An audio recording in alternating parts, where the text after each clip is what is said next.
ได้งัวเนาะกับควายหันคอยบ่เอา บบูนช้ำเอาแต่เงินห่าง หากชอหา พังดู ได้ ว้าวหาเนี่ยบ่มีเนาะมันก็ค่าถึงม้วนแล้ว หาเนี่ยมันบ่ได้เนี่ยมันมุม เจ้า ว่าก็เจ้าหัวคานว่าเท่าอะไรยังเอาผัวกันคนยังสิเอาได้คันใดเงินหางหา โทษน่ะไปหาใน ยัง ใจเงิน คน หา สิชนเอาอยู่ได้เขายังว่า เงินเก็บ ท่า เงินเก็บแทนได้ว่าเรามีเงินเก็บหัวน้ เขาสิบอกจ้าเช่ ำถามดูเก็บหัวน้ำได้ว่าแทนลองดูเก็บ ค หัวน น้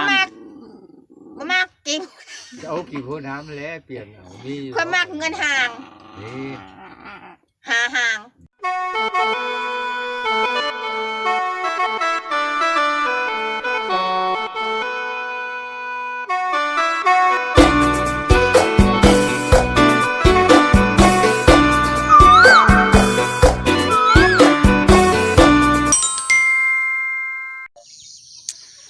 สบายดีหรือว่าสวัสดี FC ฝั่งไทยฝั่งลาวหรือว่าต่างประเทศก็ยินดีเข้าสู่สวรรค์นามพามอนอีกแล้วพี่น้องมื้อนี้กับตูมีสิไปหาผู้สาวเก่าคือเดิมพี่น้องเพราะว่าเพิ่นบ่ได้ไปหาผู้ใหญ่แม่ใหญ่เหี่ยวแล้วพี่น้องเพิ่นว่าสิไปเล่นนำผู้สาวเก่าเพราะว่ามันอยู่ใกล้พี่น้องโอ้ยมื้อนี้น่าจะสนุกอีกพี่น้องเพราะว่าได้ยินข่าวว่าผู้สาวเก่าเพิ่นบอกว่าถ้าบ่ได้เงินห่างบ่เอาผัวเพิ่นว่าเพราะว่าบ่เอาเจ้าเพิ่นว่าเพราะว่าเจ้าตัวคอยตะกี้ว่าสิเอาคอยไปเอาคนอื่นเพิ่นว่าคันได้เงินห่างห่างแล้วสิเอาเงินกีบบ่เอาจะกีบถ้ามีเงินห่างงัวควายก็บ่เอาเพิ่นว่าได้จะห่างแล้วสิเอาเพิ่นว่าโอ้ผู้สาวเก่าเพิ่นเว้าคักอดีพี่น้องไปถ้าต้องไปเบิ่งไปชมน้ำกันพี่น้องถ้าผู้ใดได้เบิ่งได้ชมแล้วใครอย่าลืมกดไลค์กดแชร์หรือว่ากดติดตามสวรรค์นามพามนในเด้อเพื่อบ่พลาดในการถ่ายอัดคลิปให้พี่น้องเบิ่งเช่นเก่าเช่นเดิมพี่น้องไปไม่ต้องตักษาเวลาตอนนี้กำลังคุยกันอยู่พี่น้องผู้สาวอยากได้เงินห่างพี่น้องตูมีจะหาอยู่ใช้จังใดพี่น้องโอ้ยว่าแล้วเป็นตาหัวเป็นตาคำพี่น้องกำลังคุยเรื่องเงินห่างอยู่พี่น้องเอาเงินห่างมาใช้ตูมีว่าแต่เกิดบ่เคยเห็นเงินห่างแล้วผู้สาวอยากได้เงินห่างพี่น้องผู้สาวเก่าตัวแต่กี้ว่าสิเอาเพิ่นแต่ไปเอาคนอื่นแล้วผู้สาวยังเครียดยังเจ็บแผลเก่ายังบ่เช่าเพิ่นว่าโอ้ยพี่น้องไปเบิ่งไปชมน้ำกันว่าคู่นี้จะว่ากันจังใดพี่น้องต้องไปเบิ่งไปชมน้ำกันพี่น้องไปเลยแน่บ่มีควายกับงัวเงินห่าง5 อันพ่นบ้าเฮ็ดขึ้นน้ำ เจ้าเคยเห็นบ้างเงินห่าง บ่เลย เคย บ่ เห็น เห็น ก็อยากได้ ปอ เราอยากได้ ยัง เท่าแล้วไปยึด อยากได้เงินห่างเงิน อยาก แหง ได้เคยเห็นเคยอยากได้เงินห่าง บัดเขาเอาห่างคอกอันนั้นห่างเกลือโมเดี๋ยวปัด ฟังแล้ว เอาฟังเอา เคยอยากได้เงินห่างอันเด้อ ได้ เคยอยากให้น้องเคยแล้วก็ให้หลานเคยเขาบ่มีตะกี้แต่เกิดมาบ่เคยเห็นเงินห่าง แล้วตัวมีสิมีเงินห่างมาที่ใช้ อันเจ้าน่ะก็มีบ่เจ้าจึงอยู่จักกว่าชื่อเงินห่างนั่น มันเป็นไปได้เงินห่าง บ่มีก็เห็นเฮือนกับเจ้าก็ห่างหั่น จังหว่า เคยทุกข์คันมันบ่มีอันนั้นนะเคยอยากได้เงินห่าง โอ้ค่อยก็ค่าแล้วจักคันเงินห่างค่อยก็บ่มีคือกัน มีแต่ห่างงัวหรือเปล่าไง ไปในเมืองชิโนก็เห็นในห่างเงินห่างคำเจ้ามีก็ แม่มันเอาบ่ได้นั่นเนาะ เขาอยากได้กว่านั้น มันผู้เจ้าเขาอยู่ในหันมันเอาบ่ได้ คันได้ชั้นนั้นแหละ ได้ งัว เนาะ กับควายหันคอย บ่เอา บบูนช้ำ บ่ เอาแต่เงินห่าง ห่างชอหา พังดู ได้ ว้าวหาเนี่ยบ่มีเนาะมันก็ค่าถึงม้วนแล้ว หาเนี่ยมันบ่ได้เนี่ยมันมุม เจ้า ว่าก็เจ้าหัวคานว่าเท่าอะไรยังเอาผัวกันคนยังสิเอาได้คันใดเงินห่างหา โทษน่ะไปหาใน ยัง ใจเงิน คน ห่า สิ ง ชนเอาอยู่ได้เขายังว่า เงินเก็บ อา เงินเก็บแทนได้ว่าเรามีเงินเก็บหัวน้ คือสิบอกจ้าเช่ ำถามดูเก็บหัวน้ำได้ว่าแทนลองดูเก็บ ค หัวน น้ บ่มากกิน เอากี่หัวน้ำแล้วเปลี่ยนเอามี คนมากเงินห่าง นี่ ห่าง ำว่าตูมีบางเงินห่างเขาว่ามีแต่ห่างอันนั้นครอบอันนั้นเกลือมอ มี น แต่ ว่า ห้างหมูแล้ว ตู้ช่างห่างคน มีแต่ห่างเกลือมอนว่า เจ้า เออ ตู้ เดี๋ ช่าง ยวเราพาเว้าเนาะเว้าเราพารับโจไปเลย เจ้าเคยเห็นว่าแต่เกินเงินห่างเจ้าเห็นมาเกินห่าง บ่เคยเห็น เจ้าเป็นว่าพื้นเงิน ข้อย ห่าง ก็หากรรมาสลบพ่อได้ยินแต่เจ้าแล้วเว้าจักมันเป็น เคยเห็นเฮือนกับเจ้าคนไปแล้ว เพื่อนไผยังมีแต่นี่มีบ่เงินห่าง คอยเป็นคนบ่มีคอยน่ะบ่เป็นหยังดอก บ่ อ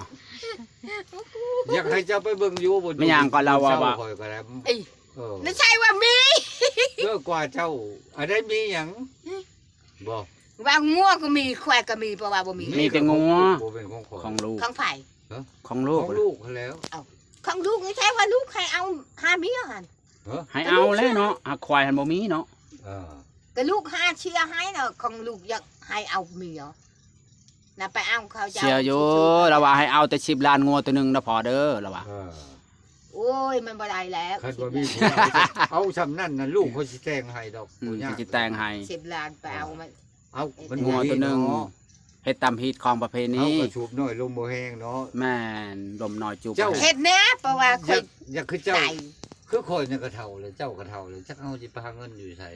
แต่งไป ไม่ใช่เจ้าว่าพูดยานางคอยหันพูดบ่ได้เจ้าเพราะว่าพูดยานางก็ได้ เอ้ย บ่ได้จับจ่ายเนาะ ปะถือกระสอบคนสิฮู้ให้เบิ่งมันสิขาดถือบ่ขาดคอยสิฮู้ให้เจ้าเบิ่ง พูดก็มันมันพอเงินห่างเขาดอก เจ้าถือกระสอบคอยเป็นคนฮู้ยานางเห็นบ่แต่วันสิมันปานใดเหนียวปานใดคอยสิ ท่านบ่มีเงินแล้วคอยสิบอก ออกจังได๋ ยาเสียทางเอาเมียอยู่ผู้เดียวยังดี บาดไผสิเล็งเห็นง่ายคนกิน อีเฮ็ดกินเอง บา น่า ด จะนวลไผไป แม่นอยู่เดียวนี้นั่นบัดล่างเถื่อเด้ซะเข้าไปกว่านี้อายุหลายปี ลูก แล้วไผสิเห็น ลูก ลูกเขาก็ไปอยู่ลูกและเมียเขา เอาเขากับบ้าใช้น่ะพอเขาไปที่ปะบ่ เพื่อเขาจะมาฮอดเนาะ คันว่าลูกชายเขาก็ผู้เมียมันคำสิดาผู้กับด แล้ว มน้อ มาย ใช้ มันก็ไกลกันเท่าได้รักเจ้าว่าเต็ แล้ว ม เขาสิปะให้มันเอาบ่แม่นมุ้ย อ่า มันอยู่กับเมียมันอยู่บ้านคำสิดาผู้ อยู่ใช้ก็เขาไปใช้พอ บัดคอยหมดบัดนี้ เขาไปสิเลือก โอ้ย เจ้าอย่าเว้าชะเนี่ยอื่นน่ะปะหน่อยเว้าเจ้ากับลาวนี่แนวสิได้อยู่ได้กินนำกัน ก็ น่ะ บ่ประมาทดอกเนาะ เออ เนี่ยว่าเขาอยู่เฮือน ว่าเกี่ยวจะผู้อื่น กลัวมันเนาะ ครอบครัวไปกับครัวมันแล้วได้กับเจ้านี่ก็ดีอย่างหนึงเฮ็ดอยู่เฮ็ดกินหาปูหาปลา ก็เนี่ยนั่นแหละ กระปูตัวหนึงแจ้วเท่าจำเจ้าจำมันก็แซ่บแล้วว่ะ ไปหาเอาลูกเมียอย่าง บ่มีหยังกินเฮาสองคนเฮากับเจ้าก็หิวคู่เราอ่อนคอยกับลูกบ่หังมบ่หอยแล้วมากินเนาะ แกงใส่เพิ่นเลิศ เนาะ เนาะ ผู้ช่างคอยยังให้อยู่ เอาเป็นประชมประชาคนเฒ่าเนี่ยเนาะ อ้าว ผู้ช่างยังให้ ลมหน่อยจูบบ่แห้งชะเมาหาได้เฮ็ดได้ สิบาอาหารก็มันก็บ่ได้เนาะ โดย บ่คือเพิ่นมีมองเลยเนาะ เกลือก็จ้ำหน่อยที่การจะหา เจือจำมันสิมีแห้งนะใช้ บ่มีแล้วก็ยา มันก็บ่มีแห้งเฮ็ดเวียกเลยเนาะ อย่า บ่มีแล้วก็ยา ยาจะได้คนมักปัญญา อีก เออ ก็สิมากเพื่อ อ้าวว่าอลีมาสิทำเรื่องค่าดองค่าสินสอดสมมุติว่า